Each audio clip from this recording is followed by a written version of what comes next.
हिंदू धर्मशास्त्र की पौराणिक कथाओं में राजा बलि का जिक्र आता है। कहा जाता है कि राजा बलि को चिरंजीवी होने का वरदान प्राप्त है और हर साल वो एक दिन पाताल लोक से धरती पर अपनी प्रजा से मिलने आते हैं। इस खास रिपोर्ट में हम आपको राजा बलि के बारे में बताने जा रहे हैं। दरअसल पुरातन काल में धरती पर बलि नाम का एक प्रतापी राजा हुआ करता था। राजा बलि बहुत बलवान और धार्मिक प्रवृत्ति के थे। वो अपनी प्रजा से बहुत प्रेम करते थे और उसकी खुशहाली के लिए कोई कसर नहीं छोड़ते।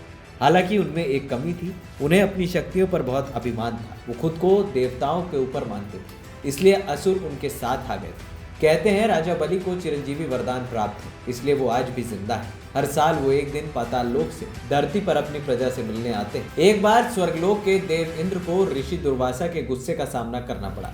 ऋषि के शाप की वजह से इंद्र दैत्यों से युद्ध हार गए और राजा बलि ने तीनों लोकों पर कब्जा कर लिया। इसके बाद राजा बलि को अभिमान हो गया। सभी देव और तपस्वी भगवान विष्णु के पास गए और इसका समाधान करने का आग्रह किया। भगवान विष्णु ने वामन अवतार लिया। वामन देव ब्राह्मण के रूप में राजा बलि के पास पहुंचे। उस समय राजा बलि यज्ञ कर रहे थे। वामन ने राजा बलि से दान मांगा। यज्ञ होने के चलते राजा बलि किसी भी ब्राह्मण को दान देने से मना नहीं कर सकते थे, इसलिए उन्होंने वामन से कुछ मांगने के लिए कहा। तब वामन देव ने राजा बलि से 3 पग यानी 3 पैर जितनी जमीन दान में मांगी। राजा बलि ने कहा कि बस इतनी सी बात। उन्होंने वामन से कहा, जाओ नाप लो 3 पग जमीन। फिर वामन देव अपने असली अवतार में आ गए और विशाल रूप धारण कर लिया। अपनी शक्ति से उन्होंने एक पग में पूरी धरती नाप ली, फिर दूसरे पग में पूरा स्वर्गलोक नाप लिया। अब बलि के पास देने के लिए कुछ नहीं बचा था। वामन देव ने राजा से कहा कि अब तीसरा कदम कहाँ रखें। तब राजा बलि ने कहा कि अब मेरे पास देने के लिए सिर्फ मेरा मस्तक बचा है, आप मेरे सिर पर अपना पैर रख लीजिए। वामन देव ने जैसे ही बलि के सिर पर पैर रखा, वो पाताल लोक में चले गए। वामन देव ने राजा बलि को पाताल लोक का राजा बना दिया